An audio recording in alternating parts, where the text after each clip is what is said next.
Hello champions, welcome to Career Adda. This is Ashish and we are solving numericals from vectors class 11 physics. Okay, so last lecture में भी हमने क्या किया है, numerical solve किया है. हाँ बच्चों, आज भी मैं आपके लिए क्या करूँगा, न्यूमेरिकल्स लेके आऊँगा डिफरेंट टाइप्स के. और मैं तो यही कहूँगा, you know my motive, only numericals, है ना. न्यूमेरिकल्स सॉल्व करने से क्या होता है बच्चों, हमारी थ्योरी भी 99% क्लियर हो जाती है ना. तो फिजिक्स में आप जितने ज़्यादा न्यूमेरिकल सॉल्व करेंगे उतना ही आपको क्या होगा, मैथ्स स्ट्रांग होगा, न्यूमेरिकल स्ट्रांग होगा, फिजिक्स का एंड थ्योरी भी आपकी क्या होगी, 100% क्लियर होगी. सो मेरे साथ आप क्या कीजिए, न्यूमेरिकल सॉल्व कीजिए. Okay champions, let's start.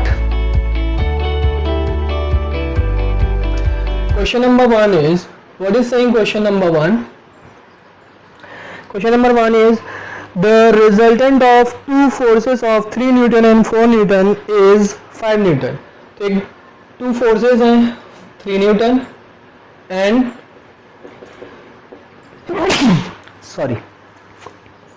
4 Newton and इनका resultant है कितना, 5 Newton, है ना. R की वैल्यू है, रिजल्टेंट की दी हुई है. The angle between the forces is, angle between forces हमको क्या करना है, बताना है. ऑप्शन ए, ऑप्शंस दिए हुए हैं आपको. ऑप्शन ए है 30 डिग्री, ऑप्शन बी है 60 डिग्री, ऑप्शन सी है 90 डिग्री एंड ऑप्शन डी है 120 डिग्री. ठीक है बच्चों, ये हमारा क्वेश्चन है कि दो फोर्सेस दिए हुए हैं F1 और F2, जिनका मैग्नीट्यूड दिया हुआ है 3 न्यूटन एंड 4 न्यूटन और रिजल्टेंट का मैग्नीट्यूड दिया हुआ है 5 न्यूटन. हमको क्या फाइंड आउट करना है, एंगल फाइंड आउट करना है. तो एंगल के ऑप्शंस दिए हुए हैं, हमको सॉल्व करते हैं. What is the formula for resultant. Resultant का फॉर्मूला क्या होता है, F1 square plus F2 square plus 2F1 F2 cos theta, where theta is angle between F1 and F2. Clear है. ये हमारा रिजल्टेंट का फॉर्मूला हुआ करता था. यहाँ पे हम a square plus b square plus 2ab cos theta लिखते थे. याद आ रहा है बच्चों कुछ. इसको क्या करो, दोनों तरफ स्क्वायर कर दो, तो इधर आर स्क्वायर हो जाएगा, इधर क्या हो जाएगा, F1 square plus F2 square, root हट जाएगा बच्चों, है ना. दोनों तरफ अगर हम स्क्वायर रूट कर देंगे तो रूट हट गया. आर की वैल्यू कितनी दी हुई है, 5, तो 5 का स्क्वायर. F1 की वैल्यू कितनी दी हुई है, 3 स्क्वायर. ये है 4 square, 2 into 3 into 4 cos theta. Clear है. 5 का स्क्वायर कितना होता है, 25, 3 का स्क्वायर 9, सो 4 का स्क्वायर 16 प्लस 2 3 जा 6 4 जा 24 cos थीटा. देन आगे कैसे सॉल्व करेंगे इसको, 25 9 प्लस 16 कितना होता है, 25 होता है. तो ये 25 will be cancel out, 2 24 cos theta ही, है ना. अब आपको इधर क्या बच गया, 0, इधर बच गया 24 cos theta. Therefore cos theta is equal to क्या मिल गया, 0. तो cos थीटा में 0 की cos थीटा की वैल्यू 0 कब होती है, जब थीटा की वैल्यू कितनी होती है, 90 degree. Hence our answer is option C. Clear है बच्चों, बहुत इजी क्वेश्चन था. Next question number 2. Question number 2 में देखते क्या है. क्वेश्चन नंबर 2 भी सिमिलर क्वेश्चन है बच्चों. Two forces of magnitude 8 Newton and 15 Newton respectively, दो फोर्सेस दिए हुए हैं 8 Newton and F2 15 Newton respectively, act at a point, दोनों ही क्या कर रहे हैं, एक ही पॉइंट पे अप्लाई हो रहे हैं. If the resultant force is 17 Newton. अब इन दोनों का रिजल्टेंट कितना है, 17 न्यूटन. देन हमको क्या फाइंड आउट करना है, the angle between the forces has to be, दोनों के बीच का हमको क्या करना है, एंगल फाइंड आउट करना है. तो आपको यहां से आपको ट्रिक समझ में आ गया होगा. सबसे पहले मैं आपको ऑप्शन दे देता हूं. Option A 60 degree 45 degree 90 degree 30 degree, 60 degree 45 degree, C 90 degree and D 30 degree, है ना. यही है ऑप्शन. ठीक है, ऑप्शन यही है. अब यहाँ से आपको पता चल गया होगा कि हमारे पास फॉर्मूला. अब यहाँ पे हम क्या करेंगे, जैसे अगर आपको कंपटीशन एग्जाम में क्वेश्चन पूछता है तो आप इतना लंबा चौड़ा सॉल्व करने के लिए आप क्या करो, ट्रिक अप्लाई कर सकते हैं वहाँ पे. अगर आपको फॉर्मूला लाना है, अगर आपको फॉर्मूला लाना है तो आप देखिए कि ये वाला और ये वाला क्या हो जाता है, सेम होके कैंसिल आउट हो जाता है.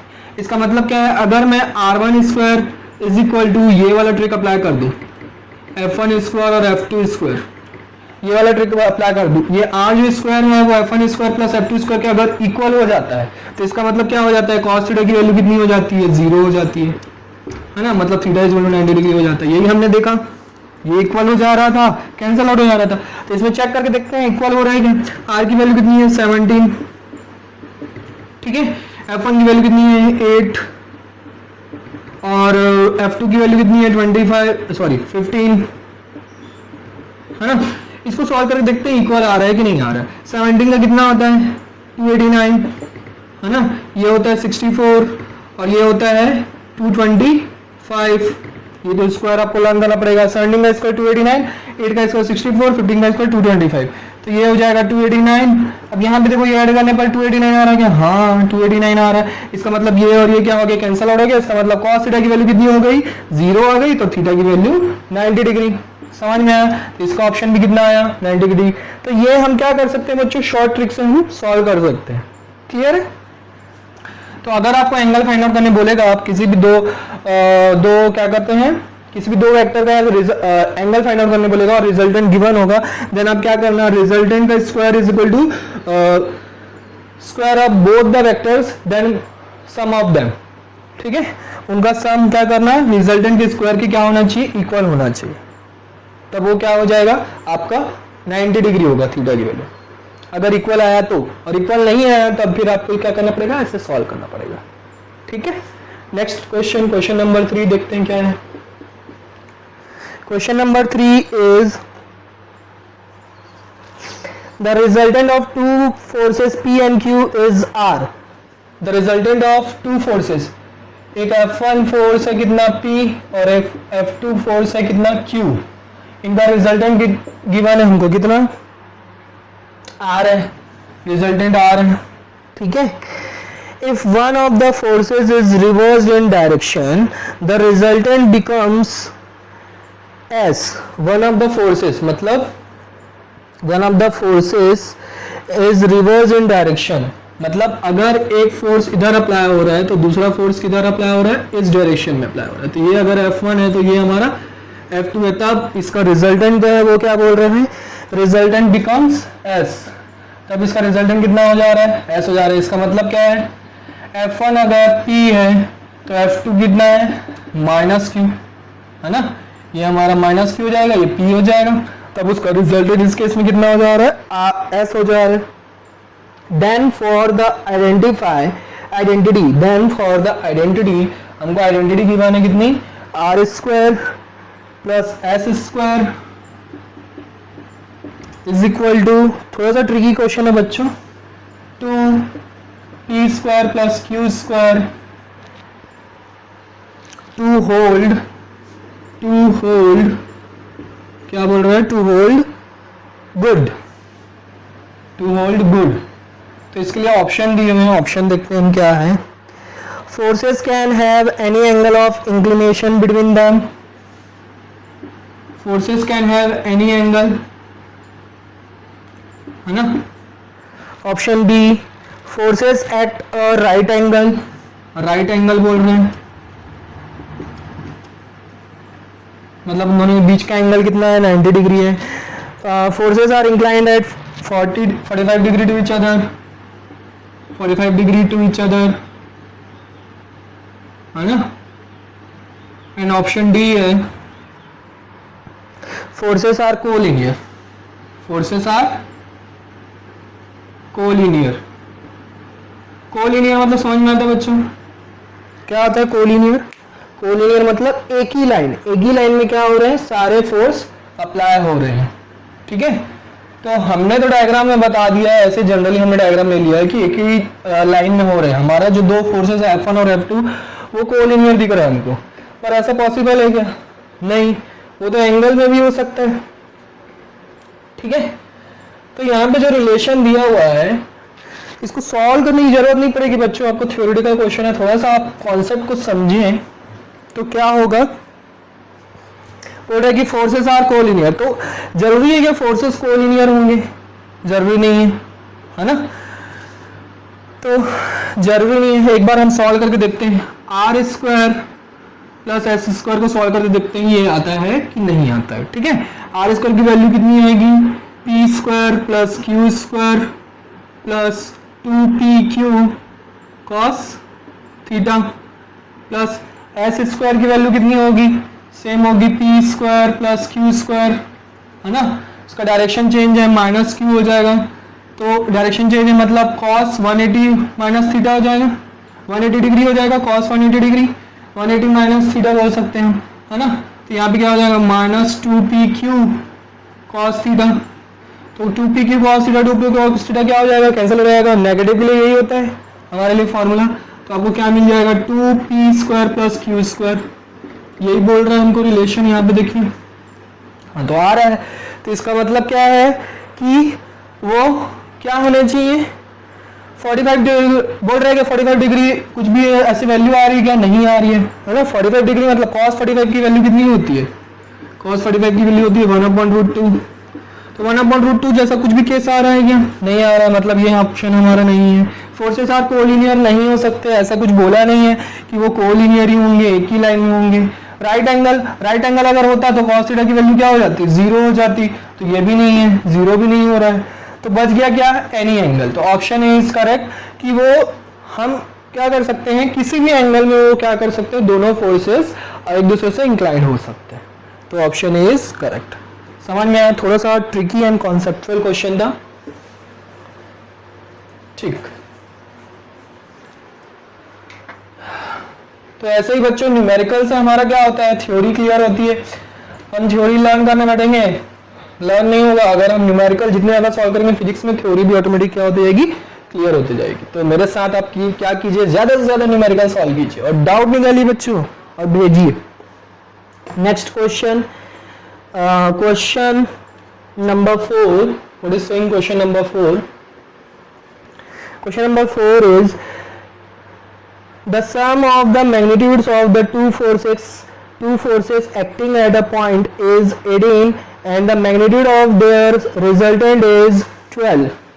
ठीक है, दो फोर्सेस है मान लो F1 एंड F2, इन दोनों के मैग्नीट्यूड का जो सम है वो कितना दिया हुआ है, 18 दिया हुआ है, और इनका रिजल्टेंट कितना दिया हुआ है, 12। ठीक है, 12 गिवन है। If the resultant is at 90 degree with the force of the smaller magnitude then their magnitudes are, अब दोनों के हमको क्या करना है, F1 और F2 फाइंड आउट करना है। ठीक है, फॉर एग्जाम्पल अब यहाँ पे क्या बोल रहा है, R जो है वो क्या बना रहा है, 90 डिग्री बना रहा है विद स्मॉलर फोर्स या स्मॉलर वेक्टर, यहाँ पे फोर्स दिया हुआ है तो हम फोर्स लेंगे। ठीक है, अब हमको नहीं पता ना कि F1 और F2 में से कौन सा स्मॉलर है, क्वेश्चन में गिवन है क्या, नहीं गिवन है। तो हम क्या कर सकते हैं, F1 और F2 दोनों कोई सा भी ले सकते हैं। तो मैं क्या कर लूँ, F1 ले लेता हूँ। F1 से क्या कर रहा है, ये जो रिजल्टेंट है वो कितना बना रहा है, 90 डिग्री बना रहा है, ये इसका रिजल्टेंट है ना। तो अकॉर्डिंग टू पैरेललोग्राम लॉ क्या होता है कि ये हमारा क्या हो जाता है, F2। इनका पैरेललोग्राम लॉ क्या होता है कि वो हमेशा क्या होता है, रिजल्टेंट जो होता है वो दो वेक्टर का हमेशा क्या होता है, डायगोनल होता है अकॉर्डिंग टू पैरेललोग्राम लॉ। तो आप एक पैरेललोग्राम लॉ बनाओगे तो ऐसा बनेगा। ठीक है, ये हमारा पैरेललोग्राम बन गया, ये इसका डायगोनल हो गया, ये F1 और F2 हो गया। ठीक है, R जो है वो 90 डिग्री बना रहा है किससे, F1 से। F1 को हमने स्मॉलर मान लिया, क्लियर है। अब हम क्या करेंगे बच्चों, इसका हमको रिजल्टेंट दिया हुआ है, तो रिजल्टेंट का फॉर्मूला क्या होता है, R is equal to √F1 square plus F2 square plus 2F1 F2 cos theta. और अगर हम दोनों तरफ स्क्वायर कर देंगे तो ये स्क्वायर रूट हट जाएगा और इधर क्या मिल जाएगा, R स्क्वायर मिल जाएगा। हमको R की वैल्यू गिवन है कितनी, 12, तो मैं यहाँ पे लिखता हूँ 12, है ना। ये हमारा क्या हो गया, F1 square plus F2 square plus 2F1 F2 cos theta, ये कितना हो गया 144। ये हमको रिलेशन मिल गया F1 स्क्वायर, क्योंकि F1 और F2 की वैल्यू हमको पता नहीं है ना, तो यहाँ पे हम पुट नहीं कर सकते। ठीक है, इसलिए मैं यहाँ पे पुट नहीं कर रहा हूँ। बट एक चीज हमको गिवन है, क्या, हमको रिजल्टेंट का एंगल गिवन है। रिजल्टेंट कितना एंगल बना रहा है, 90 डिग्री बना रहा है विद स्मॉल। तो हम क्या कर रहे हैं, हमको क्या गिवन है, ये हमको अल्फा गिवन है कितना, 90 डिग्री। तो अल्फा की वैल्यू कितनी गिवन है, 90 डिग्री। तो अल्फा जब भी हम क्या करते हैं रिजल्टेंट में एंगल फाइंड आउट करते हैं, डायरेक्शन फाइंड आउट करते हैं, तो उसका फार्मूला क्या होता है, tan alpha is equal to वाला फार्मूला है ना, मैंने बताया था वाला फार्मूला। नहीं लर्न है तो फिर भी मैं आपको बता दे रहा हूँ, ऐसे ही लर्न होता है बच्चों। न्यूमेरिकल सॉल्व करेंगे तभी आप क्वेश्चंस क्या होते हैं फार्मूले भी लर्न कर पाते हैं, अदरवाइज अलग से लर्न करने बैठेंगे तो बहुत प्रॉब्लमेटिक हो जाता है क्योंकि फॉर्मूले बहुत सारे हैं। तो tan alpha is equal to क्या होता है formula, b sin theta upon a plus b cos theta, ये होता है फॉर्मूला। हमको अल्फा की वैल्यू गिवन है कितनी, 90 डिग्री, तो tan 90 डिग्री यहाँ पे पुट करूंगा। b मतलब क्या है हमारा, b मतलब f2 और a मतलब f1 है ना, तो यहाँ पे मैं क्या लिखूँ f2 sin theta upon a की value f1 plus f2 cos theta. tan 90 की वैल्यू कितनी होती है बच्चों, इसकी वैल्यू होती है इनफाइनाइट, इनफाइनाइट होती है ना। तो इनफाइनाइट को हम कैसे लिखते हैं, इनफाइनाइट को हम लिखते हैं 1/0, तो ये क्या हो गया f2 sin theta upon f1 plus f2 cos theta, ठीक है। ये मिल गया हमको 1/0, क्रॉस मल्टीप्लाई करेंगे इसको इधर क्रॉस मल्टीप्लाई करेंगे तो यहाँ पे क्या मिल जाएगा f1 plus f2 cos theta हो जाएगा, और इधर 0 से मल्टीप्लाई करेंगे तो आंसर कितना आएगा 0। Then cos theta is equal to आपको क्या मिल जाएगा, cos theta is equal to मिलेगा माइनस f1 अपॉन f2। तो यहाँ पे हम क्या करेंगे, आप cos थीटा की वैल्यू पुट करेंगे, 144 is equal to f1 square plus f2 square plus 2f1 f2 into minus f1 upon f2 है ना। ये f2 क्या हो गया, कैंसल आउट हो गया, तो 144 इज इक्वल टू इधर क्या मिल गया f1 square plus f2 square plus plus minus क्या हो जाएगा माइनस, क्योंकि यहाँ पे माइनस है, यहाँ पे plus, plus minus minus 2f1 square हो जाएगा। अब f1 स्क्वायर और माइनस 2f1 स्क्वायर क्या बच जाएगा आपका, 144 इज इक्वल टू क्या बच जाएगा f2 square minus f1 square, ये हो जाएगा है ना। अब ये क्या हो रहा है, a square minus B square के फॉर्म में हो रहा है, तो a square minus B square का फॉर्मूला क्या होता है, a square minus B square का फॉर्मूला क्या होता है, इसका फॉर्मूला होता है a प्लस बी और a माइनस बी है ना। ये आ गया अलजेब्रा, ये भी आपको लर्न रहना चाहिए। तो ये क्या हो जाएगा f2 प्लस 1 और f2 माइनस 1, ठीक। अब f2 प्लस 1 की वैल्यू हमको कितनी 18 गिवन है, तो यहाँ पे मैं 18 लिख देता हूँ, इंटू f2 माइनस f1 मिल जाएगा। 18 से इसको क्या करेंगे डिवाइड करेंगे, कितने टाइम्स हो जाएगा 8 टाइम्स में जाएगा, 8 8 जा 64, 8 8 जा 64, 4 6 कर यहाँ, तो ये क्या हो जाएगा 8 टाइम्स में जाएगा, तो 8 इज इक्वल टू क्या मिल जाएगा f2 माइनस f1। ये आपका क्या हो गया इक्वेशन नंबर 2, ये हमारा हो गया इक्वेशन नंबर 1, ठीक है। अब ये tan अल्फा वाला नोट कर लो बच्चों, तो मैं इसको रब करना पड़ेगा मुझे। अब ये दो इक्वेशन हो गए, इन दोनों इक्वेशन को हमको क्या करना पड़ेगा, सॉल्व करना पड़ेगा। Linear equation with two variables है ना, क्लास 10 में आप लोगों ने पढ़ के आया है कि कैसे सॉल्व करते हैं। चलो देखते हैं कैसे सॉल्व करेंगे। फर्स्ट इक्वेशन हमको क्या है, f2 प्लस f1 लिख सकते हैं is equal to 18, and second equation क्या है f2 minus f1 is equal to 8। अब इसमें देखो ये प्लस में माइनस में ये क्या हो गया, दोनों कैंसल आउट, तो हमको क्या मिल गया 2f2 is equal to 18 plus 8 कितना होता है 26 है ना। तो f2 इज इक्वल टू कितना आ गया 13, तो f2 की वैल्यू कितनी आ गई 13 न्यूटन। अब हमको f1 की वैल्यू फाइंड आउट करनी है, तो दोनों में से किसी एक इक्वेशन में क्या कर दो, पुट कर दो वैल्यू, f2 है ना, f1 प्लस f2 की वैल्यू कितनी है 13 इज इक्वल टू 18, तो f1 की वैल्यू कितनी आ जाएगी 18 माइनस 13 दैट इज 5 न्यूटन। तो ऐसे हमको क्या मिला 13 न्यूटन एंड 5 न्यूटन। तो हमारा ऑप्शन है यहाँ पे, हमारा ऑप्शन क्या थे, ऑप्शन ए था 315, ऑप्शन बी था 414,